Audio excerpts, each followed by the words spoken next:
Berarti Yahki ini metode asli Bojonegoro. Insya Allah begitu.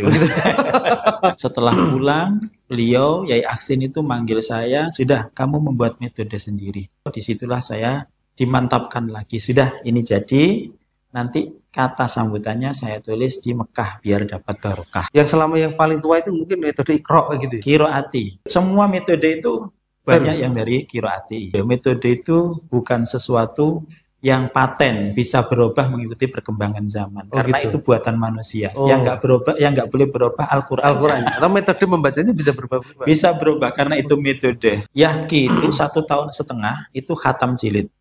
Khatam jilid plus hafal juz 30 plus hafal 100 hadis plus artinya. Nah, santri kami wajib punya paspor. Sering anak-anak nggak memberitahu saya, gitu. Moro foto di depan kantor imigrasi sudah punya paspor. Metode Yahki dengan metode lainnya itu perbedaannya ada di seperti apa?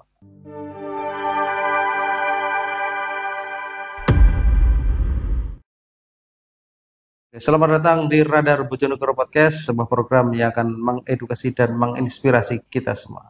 Hari ini kita kedatangan tamu spesial ya dari ownernya dan founder Yahki, Yayasan Hafidz Quran Indonesia, yaitu Bapak Muhammad Wahyudi. Selamat siang Pak Muhammad. Selamat siang. Selamat datang di studionya Radar Bojonegoro. Alhamdulillah, saya kembali ke sini. Pernah pernah ke sini. Ya. Alhamdulillah. Setelah sekian lama akhirnya Pak Wahyudi menyempatkan diri untuk hadir di studio. Oke, Pak Wahyudi, kita sedikit membahas tentang berbagai karya-karya yang ada di ini meja ini tersedia ini. Metode Yahki, Pak Wahyudi. Ini Yahki ini panjangan dari Yayasan Hafidz Quran Indonesia. Hafidz Quran Indonesia. Oke. Seperti apa sih jenengan ini menciptakan metode Yahki itu seperti apa? Jadi dulu awalnya pada saat kami wisuda PGTPG itu pendidikan guru TPG, jadi sebuah program kuliah gratis buat guru-guru Al-Quran di pelosok-pelosok desa yang mayoritas itu adalah orang-orang yang punya jiwa perjuangan tapi tidak punya pengetahuan, tidak punya keilmuan. Sehingga kemudian mereka mengajar ngaji tidak punya metodologi, mereka pokoknya ngajar ngaji tidak pernah punya target, tidak pernah tahu hasilnya nanti kapan, berapa lama, sehingga kemudian mereka tidak punya metodologi yang bagus. Disitulah kami membuat program PGTPG, sebuah kuliah gratis 1 tahun yang kita peruntukkan buat mereka. Dan alhamdulillah sekarang sudah 8.000 lebih angkatan alumni dari PGTPG, sehingga kemudian sekarang anak guru-guru tersebut punya metode dan kemudian punya target 2 tahun sudah bisa ini dan itu, 4 tahun mereka sudah bisa ini dan itu dan seterusnya. Itulah latar belakang yang mendorong kami untuk menyusun metode. Di samping itu adalah arahan dari Kiai Haji Aksin Sahu Muhammad. Beliau adalah walid kami, penasehat di Yahki, yang mendorong kami menyusun metode yang tidak sekedar tentang tahsin, tapi juga tentang tahfidnya. Tidak hanya tahfid Qur'annya, tapi juga tahfid hadisnya. Tidak hanya 1 irama murattal, tapi juga 7 irama murattal kita ajarkan, sehingga anak-anak banyak hal yang bisa didapatkan ketika belajar metode Yahki. Oh gitu. Metode Yahki dengan metode lainnya, itu perbedaannya dari seperti apa? Perbedaannya ketika metode yang lain fokus di tahsin, maka kami tidak hanya tahsinnya, tapi juga tahfidnya. Metode lain belum punya ada tahfid hadis, kami punya tahfid hadis. Oh gitu? Ya, metode tahfid hadis. Metode yang lain belum ada irama yang banyak. Kami sudah menawarkan dan mengajarkan 7 irama murattal sekaligus. Jadi nanti doanya pakai bayati, kemudian tahsinnya pakai jiharka, kemudian nanti tahfidnya pakai hijaz dan lain-lain, sehingga tidak terasa anak selesai belajar metodologi metode Yahki, mereka banyak kemampuan yang sudah didapatkan. Murattalnya banyak irama, terus tahfidnya tidak hanya tahfid Qur'annya tapi tahfid hadisnya juga. Ini metode Yahki ini diciptakan sejak kapan, Pak?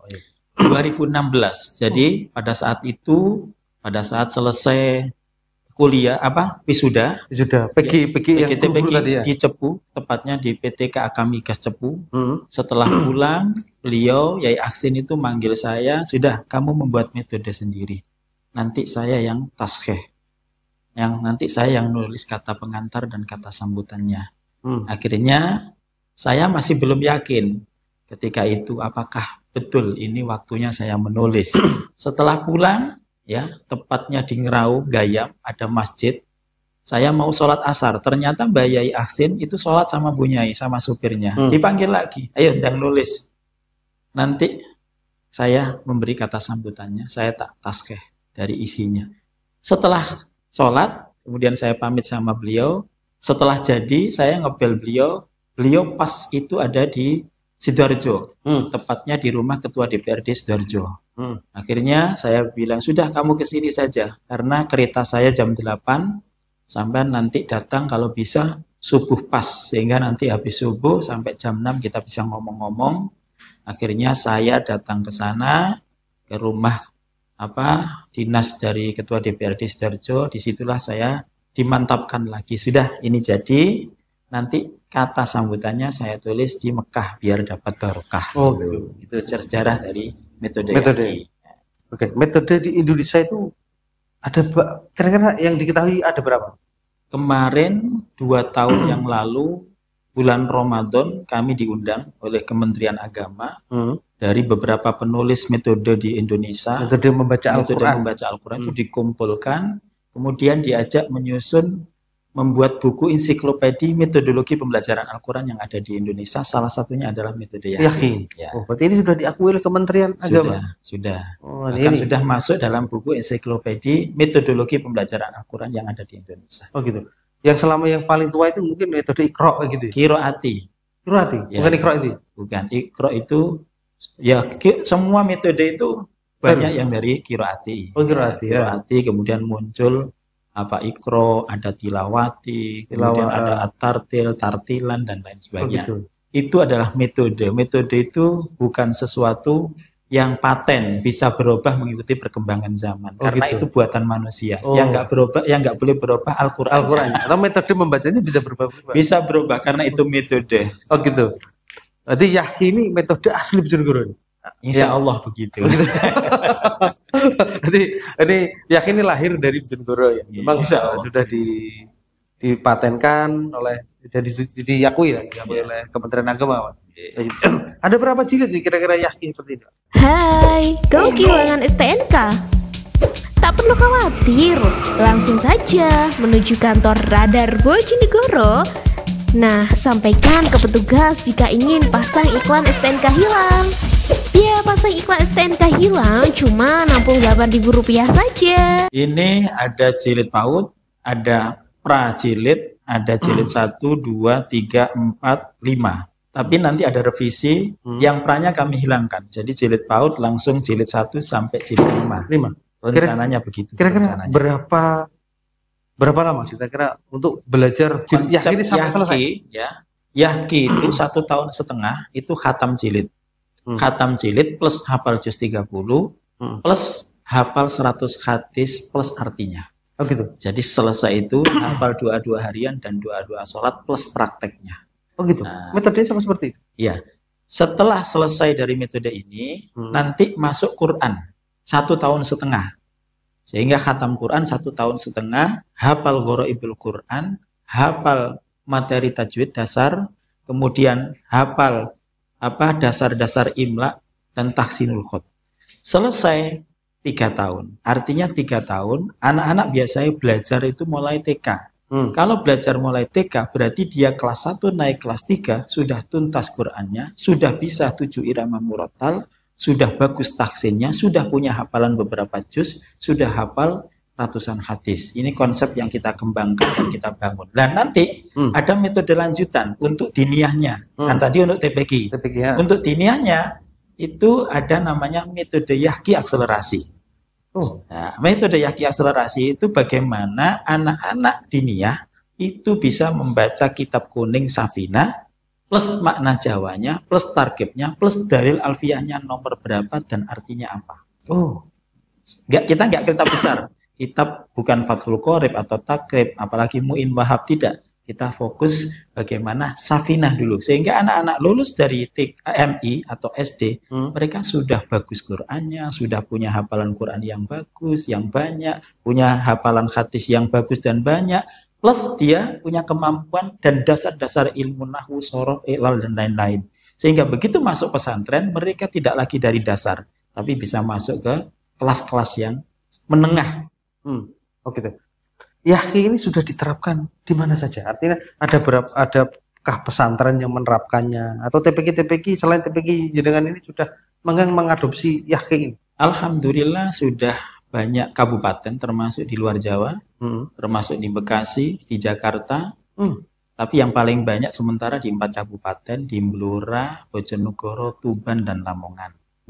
Ya. Pakai metode Yahki. Ya, itu karena TPQ atau pesantren? Ada pesantren, ada TPQ dan sekolah formal juga ada. Dan terutama rumah tahfidz, Gria Tahfidz. Kebetulan kami juga mendampingi Gria Tahfidz di Madiun sana untuk pengembangan metodologi Yahki. Dan kami masih fokus di pesantren, jadi SDM kami masih kami fokuskan di pesantren, sehingga permintaan dari dari luar Jawa belum sepenuhnya kami penuhi karena keterbatasan SDM. SDM kami masih fokus untuk pengembangan, termasuk pengembangan metodologi Yahki di luar negeri, karena santri kami wajib punya paspor. Oh gitu. Jadi setiap santri mereka harus nabung 1 bulan 50.000. Dan anak-anak rata-rata 3,5 bulan atau mungkin 4 bulan mereka sudah langsung diimigrasi. Sering anak-anak nggak memberitahu saya, gitu. Moro foto di depan kantor imigrasi sudah punya paspor. Lah anak-anak inilah yang kami dorong untuk mengembangkan Yahki di sekolah-sekolah internasional di luar negeri. Oh gitu. Berarti Yahki ini juga bisa akan go internasional juga. Kita sudah terjemahkan beberapa doa yang memang dibutuhkan di sana, termasuk hadis. Nah, jadi bagaimana orang-orang di dunia internasional school lah, itu juga bisa mempelajari metode Yahki dengan bahasa mereka. Karena di tempat kami, di pesantren kami, wajib tiap hari 4 bahasa. Jadi pagi itu bahasa Arab, siang bahasa Mandarin, sore bahasa Jepang, malam bahasa Inggris. Wajib, kecuali hari Jumat, wajib bahasa Jawa halus. Nah. Yahki ini kepanjangan Yayasan Hafiz Quran Indonesia. Ya. Ya. Berarti menjadi metode Yahki gitu. Di samping menjadi pesantren juga menjadi metode termasuk bisnis-bisnis yang sedang kita kembangkan. Oh gitu. Namanya Yahki juga. Ada YBS, Yahkis Business Center. Bergerak di bidang apa itu? Ada retail, ada BMT juga. Kemudian ada akikoh. Ya. Kemudian termasuk buku. Ya, karena anak-anak wajib nulis juga. Kemudian ada usaha-usaha online. Kebetulan anak-anak wajib juga. Kita wajibkan untuk belajar digital marketing. Terus juga mereka harus menguasai public speaking. Dan mereka bisa menjual kemampuan mereka di dunia. Pak, rata-rata pesantren-pesantren atau sekolah-sekolah itu yang tertarik Yahki itu awalnya seperti apa? Kok mereka tiba-tiba mau mengadopsi Yahki ini menjadi metode di sekolah itu? Ya, karena Yahki tidak sekedar fokus di kemampuan, tapi juga kepada karakter, pembentukan karakter. Jadi bagaimana akhlak kepada orang tua, bagaimana akhlak kepada guru, bagaimana akhlak kepada sesama dan tetangga, itu kita kawal. Dan kita punya SOP yang harus diterapkan oleh setiap lembaga yang mengikuti program kami. Jadi kita tidak fokus bagaimana anak-anak bisa membaca Al-Quran dengan baik dan benar, tapi bagaimana ada perubahan signifikan dari akhlak dan adab mereka. Inilah yang kemudian banyak orang tertarik, kepingin menggunakan Yahki, karena di Yahki tidak fokus kepada kemampuan, tapi Yahki juga mengarahkan dan membentuk anak-anak mempunyai adab dan akhlak. Oke, menarik juga nih Yahki ini. Sepertinya juga sebentar lagi akan go internasional. Amin doanya. Dan anak-anak sudah beberapa kali keluar negeri. Saya wajibkan. Jadi mereka di samping punya paspor, wajib. Karena apa? Mereka harus punya mimpi yang tinggi. Terserah, kamu pasti bisa. Dan alhamdulillah sudah beberapa kali. Bahkan dan kemana mereka keluar negeri? Ada yang ke Malaysia, Singapura. Sementara itu Thailand juga kemarin. Besok ini ada ke Bangkok ya. Minimal keluar negeri kan sudah beda lah. Orang yang pernah keluar negeri dengan yang tidak itu sudah beda. Oke.